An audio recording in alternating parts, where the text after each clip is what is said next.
بسم اللہ الرحمن الرحیم۔ السلام علیکم۔ حضرت ابراہیم علیہ السلام اللہ تعالیٰ کے بڑے ہی برگزیدہ نبی تھے۔ آپ علیہ السلام کو جد الانبیاء بھی کہا جاتا ہے۔ حضرت صالح علیہ السلام کے بعد اللہ پاک نے سیدنا حضرت ابراہیم علیہ السلام کو مبعوث فرمایا۔ حضرت ابراہیم علیہ السلام کی ولادت طوفان نوح کے قریباً 900 برس کے بعد اور حضرت عیسیٰ علیہ السلام سے 2000 برس پہلے بابل شہر کے قریبی قصبہ کونی میں ہوئی۔ حضرت ابراہیم علیہ السلام کی کنیت الزفیان تھی، اس کا مطلب ہے بہت زیادہ مہمان نواز۔ حضرت ابراہیم علیہ السلام کا قصہ قرآن پاک میں 73 مقامات پر ذکر ہوا ہے اور 25 سورتوں میں ہے۔ یہ بات حضرت ابراہیم علیہ السلام کی بلند مرتبت ہونے پر دلالت کرتی ہے۔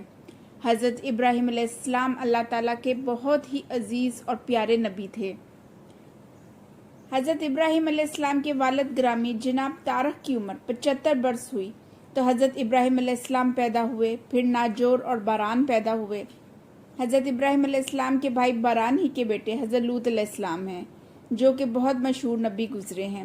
باران کی وفات ان کے والد کے سامنے بابل شہر میں ہی ہوئی تھی۔ بعض لوگ یہ کہتے ہیں کہ حضرت ابراہیم علیہ السلام کے والد کا نام آزر تھا۔ یہ ایک بت پرست تھا اور بت بناتا تھا، بلکہ یہ آپ علیہ السلام کا چچا تھا۔ بزرگوں کا ارشاد ہے کہ حضرت ابراہیم علیہ السلام اکثر اپنے چچا آزر کے لیے مغفرت کی دعا کیا کرتے تھے، حتیٰ کہ وہ مر گیا۔ اس کے مرنے کے بعد آپ علیہ السلام پر آشکار ہوا کہ وہ تو کفر کی حالت میں مرا ہے، تو ثابت ہوا کہ وہ تو اللہ کا دشمن تھا، لہٰذا اس کے لیے دعا کرنا بے مقصد ہو گیا۔ چنانچہ آپ علیہ السلام نے اس کے لیے مغفرت کی دعا کرنا ترک کر دی اور اس سے بیزاری کا اظہار کیا۔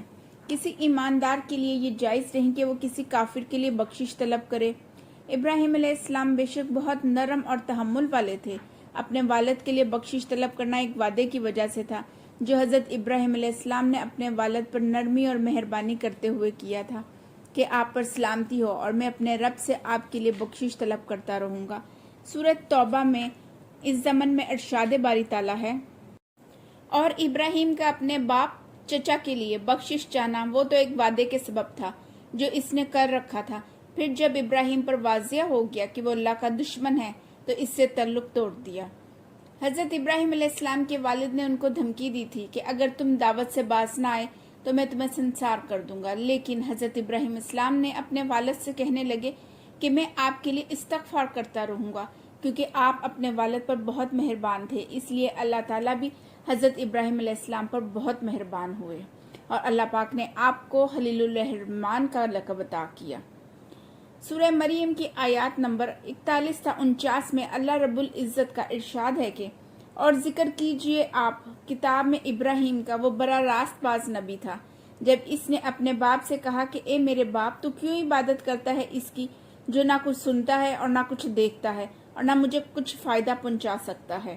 اے میرے باپ، بے شک آیا ہے میرے پاس وہ علم جو تیرے پاس نہیں آیا، اس لیے تو میری پیروی کر، میں تجھے سیدھا رستہ دکھاؤں گا۔ اے باپ، شیطان کی پوجا نہ کیا کر، بے شک شیطان تو رحمان کا نافرمان ہے۔ اے باپ، میں ڈرتا ہوں کہ کہیں تجھے رحمان کی طرف سے عذاب نہ پہنچے تو تو بن جائے شیطان کا ساتھی۔ باپ نے کہا، اے ابراہیم، کیا تم میرے خداؤں کی روح گردانی کرنے والا ہے؟ اگر تم باز نہ آئے تو میں تم کو سنسار کر دوں گا اور کچھ عرصے کے لیے میرے سامنے سے دور ہو جاؤ۔ ابراہیم نے کہا، میں مغفرت طلب کرتا ہوں تیرے لیے اپنے رب سے، بے شک وہ مجھ پر بے حد مہربان ہے، اور میں الگ ہو جاؤں گا تم سے اور ان سے بھی جن کی تم عبادت کیا کرتے ہو اللہ تعالیٰ کے سوائے، اور میں تو صرف اپنے رب ہی کی عبادت کروں گا۔ مجھے امید ہے کہ میں اپنے رب کی عبادت کی برکت سے نامراد نہیں ہوں گا۔ پس جب وہ جدا ہو گیا ان سے اور جن کی اللہ تعالیٰ کے سوا عبادت کیا کرتے تھے، تو ہم نے عطا فرمایا ابراہیم کو اسحاق اور یعقوب، اور ان کو ہم نے نبی بنایا۔ آپ علیہ السلام بہت سے لوگوں سے بڑھ کر اپنے رب کو محبوب تھے۔ والد کے سخت جواب کے بعد ابراہیم علیہ السلام نے ان سے علیحدگی اختیار کر لی اور انہیں مخاطب کر کے فرمایا کہ میں تمہیں چھوڑتا ہوں، اور جنہیں تم اللہ کے سوا پکارتے ہو میں انہیں بھی چھوڑتا ہوں۔ میں اپنے رب کو پکارتا ہوں، مجھے امید ہے کہ میں اپنے رب کو پکار کر محروم نہیں رہوں گا۔ جب آپ نے توحید کی دعوت دی تھی تو اس وقت آپ کی عمر مبارک 16 برس تھی، اور آپ اس بات کی غور و فکر کرتے کہ یہ لوگ بتوں کی پوجا کیوں کرتے ہیں۔ آپ کا دل ان کے شرک پر بہت کٹا، آخر آپ نے مصمم ارادہ کر لیا اس شر کو کاٹ کر رہیں گے، یعنی ان بتوں کو توڑ دیں گے۔ آپ نے ان بتوں کو توڑنے کی صرف دھمکی ہی نہیں دی تھی بلکہ آپ نے عملاً بھی کر کے دکھایا۔ سورۃ الانبیاء میں بڑے اعلیٰ اور انداز میں رب تعالیٰ نے ارشاد فرمایا ہے کہ کس طرح آپ نے اپنی قوم کو نصیحت فرمائی۔ بیان کیا جاتا ہے سورۃ الانبیاء کی آیت نمبر 57 میں، اور اللہ کی قسم میں تمہارے بتوں کا علاج کروں گا جب تم پیٹ پھیر کر جا چکے ہوگے۔ یہ بات حضرت ابراہیم علیہ السلام نے پوشیدہ نہیں اعلانیہ کہی تھی۔ آخرکار انتظار کا دن ختم ہوا اور عید کا دن آ پہنچا۔ عید کے دن وہ لوگ صبح سویرے گھر سے نکلنے سے پہلے کھانا پکا کر اپنے معبودوں کے سامنے رکھ دیتے اور پھر ایک میدان میں جمع ہو جاتے جہاں وہ خوشیاں مناتے، کھیلتے کودتے، ناچتے، چلتے پھرتے، کھانا کھاتے اور خوشیاں مناتے تھے، اور شام کو گھروں کو آتے اور اپنے معبود بتوں کے سامنے جو کھانا رکھ گئے تھے وہ اٹھاتے اور تبرک سمجھ کر کھاتے۔ اپنے معمول کے مطابق انہوں نے عید کی تیاری کر لی، لیکن حضرت ابراہیم علیہ السلام تیار نہ ہوئے کیونکہ وہ تو ان کے ساتھ جانے کا ارادہ نہ رکھتے تھے۔ وہ لوگ جانے سے پہلے ابراہیم علیہ السلام کے پاس آئے اور ان سے جانے کا پوچھا تو انہوں نے آسمان کی طرف دیکھا اور کہا کہ میں بیمار ہوں۔ حضرت ابراہیم علیہ السلام بتانے گئے اور تمام بتوں کو توڑ ڈالا۔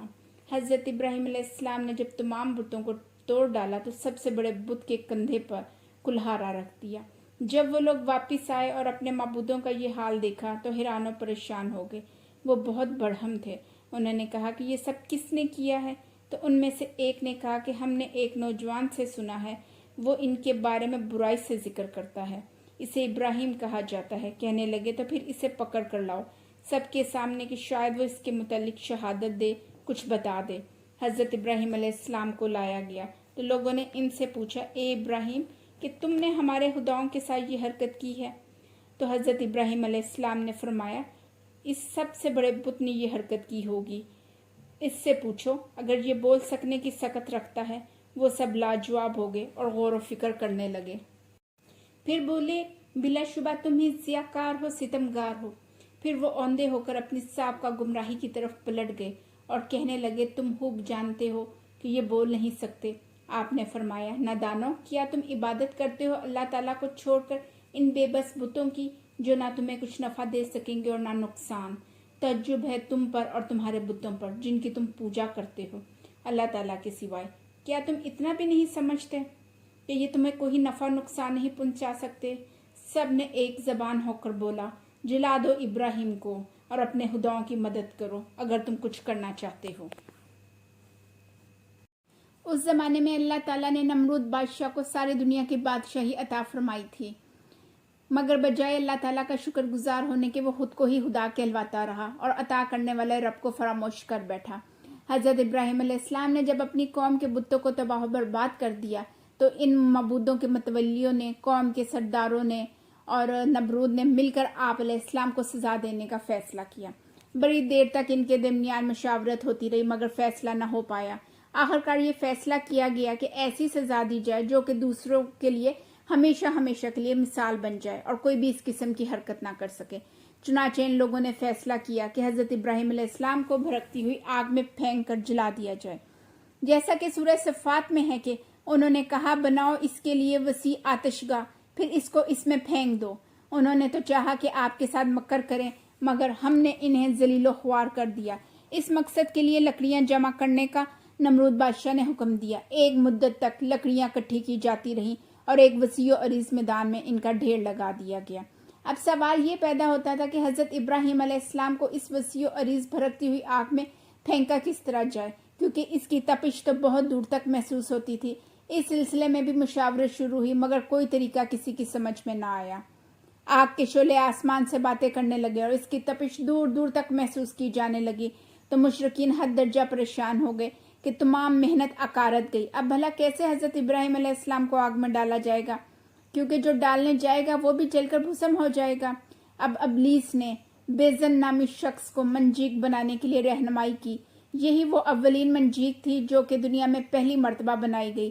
اب طے یہ ہوا کہ اس منجیق میں حضرت ابراہیم علیہ السلام کو رسیوں سے جکڑ کر بٹھا دیا جائے اور پھر آگ میں نشانہ لے کر پھینکا جائے۔ حضرت ابراہیم علیہ السلام کے بارے میں جو مشاورت نمرود اور اس کے ساتھیوں نے کی تھی اس سے فرشتے بخوبی واقف تھے۔ چنانچہ انہوں نے اللہ کریم سے آپ علیہ السلام کی امداد کی اجازت طلب کی۔ اللہ کریم نے فرمایا مدد کرنا چاہتے ہو تو خوشی سے کرو، مگر میرا خلیل میرے سوائے کسی کی مدد قبول نہیں کرے گا۔ چنانچہ ہواؤں پر مقرر فرشتہ آپ علیہ السلام کے پاس حاضر ہوا کہ اگر آپ کہیں تو فوراً اس آگ کو بجھایا جا سکتا ہے۔ اس طرح پانی برسانے پر مقرر فرشتہ بھی حاضر ہوا، مگر آپ علیہ السلام نے یہ فرمایا کہ میرے لیے میرا پروردگار ہی کافی ہے۔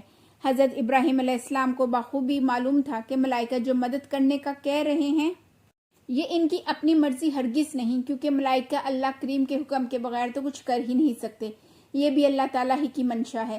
اس لیے آپ علیہ السلام نے یہ فرمایا کہ میں اس میں راضی ہوں جو میرا رب چاہے۔ آپ جانتے تھے کہ اللہ کریم آپ کے حالات سے بخوبی واقف ہے۔ حضرت ابراہیم علیہ السلام کو اچانک اور بتائے بغیر آگ میں نہیں ڈالا گیا، بلکہ کئی ماہ اس میں لگ گئے۔ اس دوران آپ کی قوم کے بڑے بڑے سردار بھی آپ کے پاس آئے اور آپ کو باز رکھنے کا انہوں نے کہا۔ اس طرح ملائکہ نے بھی عرض کیا کہ ہم کچھ کریں، مگر آپ علیہ السلام نے اپنے تمام حالات اللہ تعالیٰ پر چھوڑ دیے۔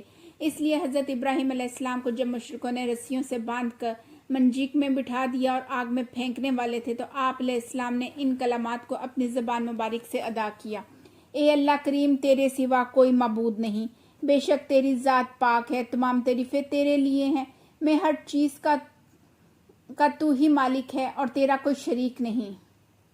جب آپ علیہ السلام کو منجیک کے ذریعے آگ میں پھینکا گیا تو اس دوران اللہ تعالیٰ نے آگ کو حکم دیا: اے آگ، ابراہیم پر ٹھنڈی اور سلامتی ہو جا، یعنی ٹھنڈی ہی نہیں بلکہ سلامتی بھی، کیونکہ اگر ٹھنڈی کا حکم ہوتا تو حضرت ابراہیم علیہ السلام سردی سے ٹھٹر ٹھٹر کر رہ جاتے، اس لیے ارشاد ہوا کہ سلامتی بن جا۔ چنانچہ بظاہر آگ جلتی رہی، شعلے دور دور لہراتے ہوئے دیکھے جا سکتے تھے، مگر آگ کی جلانے والی صفت حضرت ابراہیم علیہ السلام کے لیے ختم ہو چکی تھی۔ ہر چیز کا مالک و خالق اللہ کریم ہے اور آگ کو جلانے کا حکم بھی مولا کریم ہی نے دیا ہے، اور اس کی صفت تبدیل کرنے کا حکم بھی اسی کا ہو سکتا ہے۔ اس بھڑکتی ہوئی آگ میں حضرت ابراہیم علیہ السلام 40 روز تک رہے اور آپ نے اس دوران خود کو ایک سرسبز و شاداب باغ میں محسوس کیا۔ نمرود نے اپنے محل کی بالکونی سے یہ دیکھنا چاہا کہ آپ علیہ السلام کا حال آگ میں کیسا ہے۔ اس کا تو خیال تھا کہ آپ علیہ السلام کو آگ نے جلا کر ختم کر دیا ہوگا، مگر اس نے دیکھا کہ آپ ایک باغ میں بیٹھے ہوئے ہیں اور ایک دوسرے شخص بھی آپ علیہ السلام کے پاس موجود ہے، جبکہ آپ علیہ السلام کے ارد گرد آگ بدستور جل رہی ہے۔ نمرود زور سے چلایا کہ اے ابراہیم، کیا تم اس آگ سے نکل سکتے ہو؟ آپ علیہ السلام نے فرمایا ہاں، کیوں نہیں۔ نمرود نے یہ سوچا کہ جب آپ آگ سے باہر نکلیں گے تو آگ آپ کو نقصان پہنچائے گی۔ کہا کہ اچھا تو باہر نکل آؤ۔ حضرت ابراہیم علیہ السلام آرام سے اٹھے اور دھیرے دھیرے چلتے ہوئے آگ میں سے باہر نکل آئے۔ نمرود نے پوچھا آپ علیہ السلام کے ساتھ دوسرا شخص کون تھا؟ تو آپ نے فرمایا کہ وہ ایک فرشتہ تھا جو اللہ کریم نے اس لیے مقرر فرمایا تھا کہ مجھے اکیلے پن کا احساس نہ ہو پائے۔ وہ میرے ساتھ باتیں کرتا رہتا اور جو میں اسے کہتا وہ کر دیتا، یعنی کھانے پینے کی چیزیں لے آتا۔ حضرت ابراہیم علیہ السلام کی تمام باتوں کی سچائی اور آگ کو گلشن بنتا دیکھ کر نمرود نے آپ علیہ السلام سے کہا: اے ابراہیم، میں آپ علیہ السلام کے رب کی قدرت کاملہ دیکھ کر یہ نظر مانی ہے کہ میں اس کا قرب حاصل کرنے کے لیے قربانی اس کے حضور پیش کروں گا، چنانچہ میں 4000 گائے کی قربانی پیش کر رہا ہوں۔ آپ علیہ السلام نے فرمایا: جب تم اس پر اور اس کے نبی پر ایمان نہیں لاؤ گے وہ تمہاری قربانی قبول نہیں کرے گا۔ امبر وائس کو لائک کریں، شیئر کریں، سبسکرائب کریں۔ شکریہ۔ السلام علیکم۔